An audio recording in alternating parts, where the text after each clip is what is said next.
PM Modi ने देशवासियों से पेट्रोल, डीजल और गैस का इस्तेमाल सोच समझकर करने की अपील की है। उन्होंने कोरोना काल के दौरान अपनाए गए वर्क फ्रॉम होम मॉडल का भी जिक्र कर सबको चौंका दिया है। इसके अलावा उन्होंने 1 साल तक सोना न खरीदने और विदेशी यात्राएं न करने की अपील की है। ऐसे में कयास लगाए जा रहे हैं कि दुनिया में कुछ बड़ा होने वाला है। पीएम मोदी ने 2 दिन पहले देश से बड़ी अपील की थी, जिसमें उन्होंने देशवासियों से कोरोना के समय जो रूटीन अपनाया गया था उसी पर जोर देने को कहा। इसके अलावा उन्होंने कई अहम बातें कही हैं। माना जा रहा है कि ये सारी बातें मिडिल ईस्ट में जारी जंग के असर को लेकर की गई थी। अब इसको लेकर कई अन्य कारण भी सामने आए हैं। बता दें कि अमेरिका और ईरान के बीच तनाव जल्द कम होने वाला नहीं है। वहीं पश्चिम एशिया में भारी भीषण संघर्ष ने पूरी दुनिया की कमर पहले ही तोड़ दी है। आपूर्ति श्रृंखला पूरी तरह चरमरा गई है। इस बीच ईरान ने कहा है कि भारत समेत अन्य देशों की दुर्दशा के लिए वो जिम्मेदार नहीं है। ईरानी विदेश मंत्रालय के प्रवक्ता इस्माइल बाघाई ने सारा ठिकरा अमेरिका और इजराइल पर फोड़ दिया है। उन्होंने कहा कि ईरान इस स्थिति से खुश नहीं है, लेकिन ये जंग उन पर थोपी गई है। दूसरी ओर अमेरिकी राष्ट्रपति डोनाल्ड ट्रंप ने दावा किया है कि ईरान के कट्टरपंथी नेता आखिरकार झुक जाएंगे। फॉक्स न्यूज के मुताबिक ट्रंप ने कहा कि वे ईरान के साथ तब तक सख्ती से पेश आते रहेंगे जब तक कोई समझौता नहीं हो जाता। जब उनसे अमेरिका और ईरान के बीच चल रही बातचीत के बारे में पूछा गया तो उन्होंने कहा कि मैं उनसे तब तक निपटूंगा जब तक वे समझौता नहीं कर लेते। इससे पहले ईरान के राष्ट्रपति मसूद पजस्कियान ने कहा था कि ईरान क्षेत्रीय तनाव से निपटने के लिए कई रास्तों पर विचार कर रहा है। इनमें सम्मान और मजबूती के साथ बातचीत भी शामिल है। अमेरिका और ईरान के बीच शांति वार्ता कई बड़े विवादित मुद्दों में उलझी हुई है। होर्मुज स्ट्रेट, ईरानी जहाज़ों की अमेरिकी नाकेबंदी, परमाणु कार्यक्रम, प्रतिबंधों में राहत और बैलिस्टिक मिसाइल जैसे मुद्दों पर दोनों देशों के बीच मतभेद बने हुए हैं। अमेरिका ईरान तनाव बढ़ने के बाद ब्रेंट क्रूड $104 प्रति बैरल के पार पहुंच गया है। होर्मुज स्ट्रेट में सप्लाई बाधित होने की आशंका से बाजार में चिंता बढ़ गई है। ईरान पर शिकंजा कसने के लिए अमेरिका ने ईरान की घेराबंदी और कड़ी कर दी है। अमेरिकी ट्रेजरी विभाग ने वैश्विक बैंकों को निर्देश दिया है कि वे ईरानी मनी लॉन्ड्रिंग नेटवर्क पर कड़ी नजर रखें। अमेरिका का आरोप है कि ईरान सेल कंपनियों और क्रिप्टो नेटवर्क के जरिए प्रतिबंधित तेल की तस्करी कर रहा है।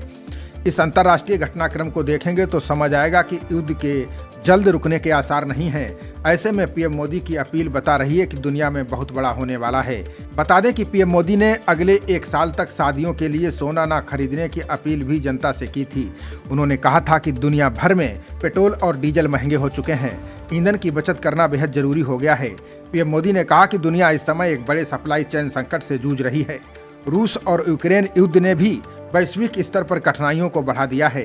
पीएम मोदी ने कहा कि पिछले 5 से 6 सालों में हमारी सरकार इस संकट से निपटने की कोशिश कर रही है। आज फर्टिलाइजर की बोरी 3000 रुपए की बिक रही है।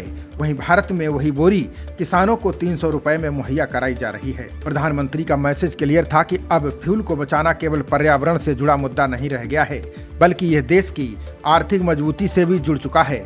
बढ़ती वैश्विक ऊर्जा कीमतों और तेल संकट के बीच सरकार चाहती है कि देश में ईंधन की खपत कम हो ताकि विदेशी मुद्रा पर दबाव कम किया जा सके। पीएम मोदी ने कोरोना काल की भी याद दिलाई। उन्होंने कहा कि कोरोना महामारी के समय भारत में पहली बार बड़े स्तर पर वर्क फ्रॉम होम का इस्तेमाल हुआ था।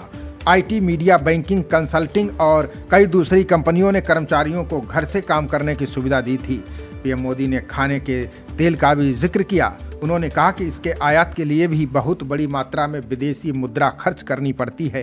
हर खाने में तेल के उपयोग में कुछ कमी करें तो वो भी देशभक्ति का काम है। पीएम मोदी के बाद केंद्रीय मंत्री हरदीप सिंह पुरी के ताजा आंकड़ों ने भी हड़कंप मचा दिया है।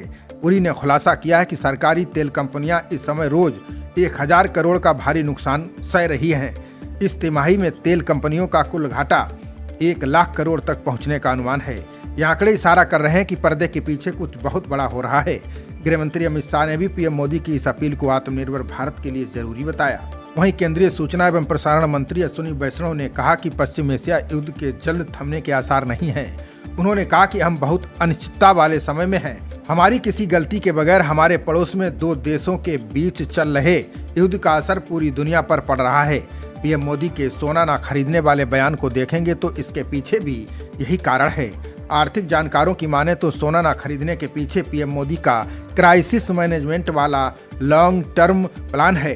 बताते हैं कि जब हम बाहर से कोई सामान मंगवाते हैं तो हमें उसका भुगतान डॉलर में करना होता है। युद्ध की वजह से डॉलर महंगा हो रहा है और रुपया गिर रहा है। पीएम मोदी चाहते हैं कि हम अपनी उन जरूरतों को कम करें जो बहुत जरूरी नहीं है। इससे हमारा विदेशी मुद्रा भंडार बचा रहे और देश की सेहत बिगड़ने ना पाए। खबरों का सिलसिला जारी रहेगा। देखते रहिए जनप्रवाद। नमस्कार।